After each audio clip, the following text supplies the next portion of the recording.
평화를 원하십니까? 그렇다면 먼저 1조 5천억 원을 내세요. 전쟁을 끝내고 싶으십니까? 그럼 당신의 적과 악수하고 당신의 친구에겐 칼을 겨누세요. 이게 말이 됩니까? 그런데 지금 전 세계가 이 황당한 제안 앞에서 고민에 빠졌습니다. 제안자는 다름 아닌 도널드 트럼프, 그가 보낸 초대장 한 장이 국제 질서 전체를 뒤흔들고 있습니다. 평화라는 이름표를 단 이 초대장, 그 안을 열어보니 청구서가 들어있었습니다. 오늘은 트럼프가 설계하는 새로운 세계 질서와 한국 경제에 날아올 충격파를 낱낱이 해부해드립니다. 트럼프 대통령이 전 세계 60개국 정상들에게 보낸 서한 한 통이 공개됐습니다. 겉으로는 정중했습니다. 당신과 함께 일하길 바란다. 평화를 위해 힘을 모으자는 문구들이 나열돼 있었죠. 하지만 외교가에선 이 편지를 받은 순간부터 긴장이 감돌았습니다. 왜일까요? 트럼프에 함께 일하자는 결코 동등한 파트너십을 의미하지 않기 때문입니다. 그의 사전에서 협력은 거래이고 거래엔 반드시 대가가 따릅니다. 이번 초대장 역시 마찬가지였습니다. 평화위원회라는 그럴싸한 이름 뒤에는 트럼프식 팍스 아메리카나, 즉 미국 중심의 새로운 세계 질서 재편이라는 야심이 숨어 있었습니다. 60개국이라는 숫자도 의미심장합니다. 유엔 안보리 15개국도 아니고 G7도 G20도 아닌 트럼프가 직접 선별한 60개국. 여기에 포함되지 못한 나라들은 자동으로 아웃사이더가 되는 겁니다. 그렇다면 한국은 어떨까요? 우리도 이 초대장을 받았습니다. 하지만 이 초대를 수락하는 순간 우리는 트럼프가 만든 게임의 룰에 따라야 합니다. 거부하면 그때부턴 관세라는 이름의 보복이 기다리고 있습니다. 더 충격적인 건 이 평화위원회 구성 방식입니다. 트럼프는 기존 국제 질서의 상징인 유엔을 철저히 배제했습니다. 제2차 세계대전 이후 80년 가까이 국제 평화를 담당해온 유엔 안전보장이사회는 이번 구상에서 완전히 무시됐죠. 대신 트럼프 본인이 직접 의장을 맡는 새로운 위원회를 만들겠다는 겁니다. 이건 단순한 조직 재편이 아닙니다. 국제 질서의 근간을 흔드는 혁명적 시도입니다.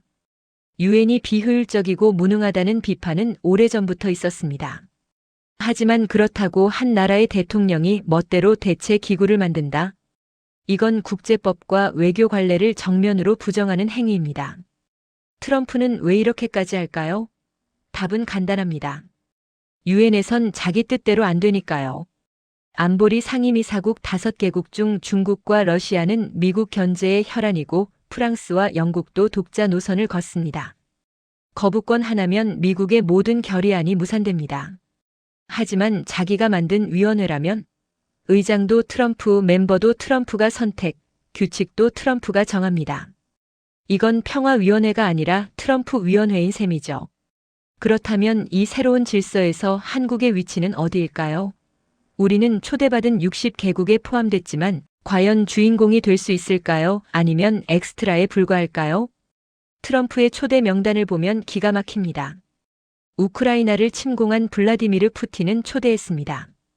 반면 나토의 핵심 동맹국인 프랑스 마크롱 대통령에겐 와인 관세 200%를 예고했죠. 이게 정상입니까?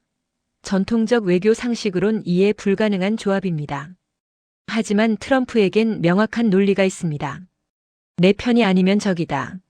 마크롱은 유럽 독자 방위를 주장하며 미국 의존도를 낮추려 했습니다. 트럼프 눈엔 이게 배신으로 보인 거죠. 반면 푸틴은 우크라이나 전쟁 종식이라는 트럼프의 가장 큰 업적을 만들어줄 수 있는 키맨입니다. 전쟁을 끝내려면 푸틴과 거래해야 하고 그러려면 그를 테이블로 불러야 합니다. 도덕이나 이념은 이 계산식에 없습니다. 오직 거래의 실리만 존재할 뿐이죠. 와인 관세 200%는 단순한 무역 보복이 아닙니다. 이건 메시지입니다.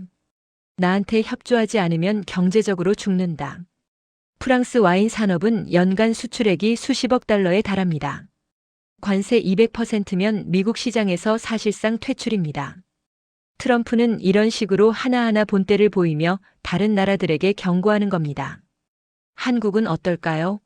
우리는 지금까지 미국의 우방이었습니다.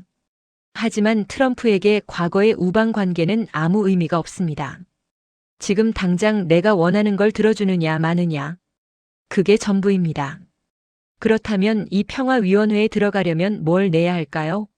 트럼프는 명확한 가격표를 제시했습니다. 상임위 사국이 되고 싶다면 10억 달러, 우리 돈으로 약 1조 5천억 원을 내라는 겁니다. 유엔 분담금도 아니고 평화유지군 파견 비용도 아닙니다. 그냥 순수하게 입장료입니다. 이걸 평화분담금이라고 포장했지만 본질은 트럼프식 비즈니스 통행료죠. 생각해보세요. 유엔 안보리 상임위 사국 되려면 얼마나 오랜 외교 노력이 필요합니까? 독일, 일본, 인도 같은 강대국들도 수십 년간 로비하고도 못 들어갔습니다. 그런데 트럼프는 돈만 내면 된다고 합니다. 이건 국제 질서를 완전히 장사로 만드는 겁니다. 1조 5천억 원이 큰 돈일까요? 작은 돈일까요? 한국 국방 예산이 연간 약 60조 원입니다. 그 관점에선 2.5% 정도니까 감당 못할 수준은 아닙니다. 하지만 문제는 이게 끝이 아니라는 겁니다. 일단 들어가면 계속 돈을 내야 합니다. 트럼프는 한국의 방위비 분담금도 대폭 올려달라고 요구하고 있습니다. 여기에 평화위원회 비용까지 더해지면 매년 수조 원씩 미국에 바쳐야 할 수도 있습니다. 그렇다고 안 내면 그땐 관세 폭탄이 떨어집니다. 삼성 스마트폰, 현대차, LG 배터리에 20%, 30%, 50% 관세가 붙는 순간 한국 경제는 휘청거립니다. 트럼프는 바로 이 점을 노리고 있습니다. 트럼프는 이 평화위원회의 첫 목표가 가자지구 전쟁 종식이라고 했습니다. 그럴싸하게 들리죠. 하지만 한국과 가자지구가 무슨 상관입니까? 우리는 중동 분쟁의 직접 당사자도 아니고 이스라엘과 팔레스타인 문제에 깊이 개입한 적도 없습니다. 그런데 왜 우리가 1조 5천억 원을 내야 합니까? 답은 간단합니다. 이건 가자 문제가 아니라 한미 관계 문제이기 때문입니다. 트럼프는 평화위원회를 명분으로 동맹국들에게 돈을 걷고 자기 영향력 아래로 재편하려는 겁니다. 한국이 이 초대를 수락하면 어떻게 될까요? 단기적으론 트럼프의 환심을 살 수 있습니다. 관세 폭탄은 일단 피할 수 있죠. 하지만 장기적으론 끝없는 요구에 시달리게 됩니다. 방위비, 평화위원회 분담금, 각종 미국 우선주의 정책 동조 압박. 거절하면 그땐 즉각 보복이 시작됩니다. 미국은 한국 수출의 최대 시장 중 하나입니다. 반도체, 자동차, 배터리, 석유화학 등 우리 주력 산업이 모두 미국 시장에 의존하고 있죠. 여기에 관세가 붙으면 수출 경쟁력은 급락하고 기업들은 타격을 입고 일자리가 사라집니다. 이건 단순한 외교 문제가 아니라 경제 생존 문제입니다. 그렇다면 우리 정부는 어떤 선택을 해야 할까요? 수락과 거부 둘 다 대가가 큽니다. 그 결정의 순간이 바로 며칠 후로 다가왔습니다. 1월 22일 스위스 다보스 세계 경제 포럼이 열리는 이곳에서 트럼프의 평화위원회 첫 공식 행사가 예정돼 있습니다. 한국에선 여한구 통상교섭 본부장이 참석합니다. 그는 이 자리에서 엄청난 압박을 받게 될 겁니다. 트럼프 측은 다보스를 활용해 각국 대표들을 만나 직접 압박할 계획입니다. 당신 나라는 어떻게 할 건가? 참여하나 마나? 1대1로 몰아붙이는 거죠. 공개 석상에서 거절하기엔 너무 부담스럽습니다. 그렇다고 즉석에서 수락하자니 국내 여론과 국회 반발이 두렵습니다. 여 본부장은 딜레마에 빠질 수밖에 없습니다. 더 큰 문제는 다른 나라들의 반응입니다. 만약 일본이 먼저 수락한다면 한국만 혼자 거부하기 어렵습니다. 한일 관계에서 뒤처질 수 있기 때문이죠. 반대로 유럽 주요국들이 일제히 거부한다면 한국도 그 대열에 합류해야 할까요? 하지만 유럽과 한국의 대미 의존도는 차원이 다릅니다. 유럽은 자체 시장이 크지만 한국은 수출 없이 못 삽니다. 다보스는 단순한 포럼이 아닙니다. 이곳에서 벌어질 외교전이 향후 한국 경제의 운명을 좌우할 수 있습니다. 여 본부장의 어깨가 무거운 이유입니다. 그는 트럼프의 압박과 국익 사이에서 아슬아슬한 줄타기를 해야 합니다. 과연 그는 어떤 카드를 꺼내들 수 있을까요? 이미 몇몇 나라는 트럼프의 제안을 수락했습니다. 헝가리의 오르반 총리, 아르헨티나의 밀레이 대통령이 대표적입니다. 이들의 공통점은 뭘까요? 모두 친트럼프 성향의 우파 포퓰리스트 지도자들입니다. 오르반은 EU 내에서 친러시아 노선을 걷는 이단아이고 밀레이는 급진 자유시장주의자로 미국과의 관계 강화를 최우선 과제로 삼고 있죠. 이들에게 평화위원회는 트럼프와의 개인적 유대를 강화하고 국제 무대에서 존재감을 과시할 기회입니다. 하지만 한국이 이들과 같은 선택을 해야 할까요? 우리는 헝가리나 아르헨티나와 처지가 다릅니다. 한국은 지식경제 대국이고 반도체 배터리 조선 등에서 글로벌 공급망의 핵심입니다. 우리의 선택은 국제사회에 훨씬 큰 파장을 일으킵니다. 헝가리와 아르헨티나의 수락은 국제사회의 분열을 보여줍니다. 트럼프는 이런 분열을 이용해 하나씩 국가들을 자기 편으로 끌어들이고 있습니다. 이른바 분할 정복 전략이죠. 한국이 여기에 말려들면 우리는 중국과의 관계 악화, 유럽과의 거리 확대라는 대가를 치러야 할 수도 있습니다. 반대로 거부하면 미국과의 관계가 틀어집니다. 어느 쪽을 선택하든 손해입니다. 그렇다면 최선의 시나리오는 뭘까요? 답은 조건부 참여일 수 있습니다. 무조건 수락도 무조건 거부도 아닌 우리의 이익을 최대한 보장받는 선에서 협상하는 겁니다. 분담금 규모 조정, 의사결정 과정에서의 발언권 확보, 한반도 평화 문제 연계 등. 하지만 트럼프가 과연 협상을 받아들일까요? 그게 관건입니다. 여러분, 한 가지 확실한 건 이겁니다. 트럼프의 평화는 공짜가 아닙니다. 평화라는 포장지로 쌓여 있지만 뜯어보면 철저한 비즈니스 거래입니다.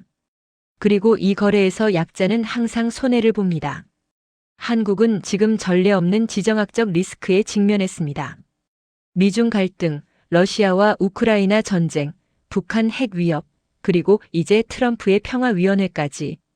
이 모든 위기가 경제적 비용으로 직결되고 있습니다. 우리 정부가 해야 할 일은 명확합니다. 첫째, 플랜 B를 준비해야 합니다. 미국 일변도 전략은 더 이상 안전하지 않습니다. 유럽, 동남아, 중동, 아프리카 등 시장 다변화를 서둘러야 합니다. 둘째, 협상력을 키워야 합니다. 트럼프는 힘의 논리로 움직입니다. 우리가 가진 반도체, 배터리 기술이 미국에게 얼마나 중요한지 역으로 활용해야 합니다. 셋째, 국내 경제 체질을 강화해야 합니다. 외부 충격에 흔들리지 않으려면 내수 시장 확대, 기술 자립도, 재고, 중소기업 경쟁력 강화가 필수입니다. 마지막으로 기업들도 각오해야 합니다. 앞으로 몇 년간은 관세, 규제, 통상 분쟁이 일상이 될 겁니다.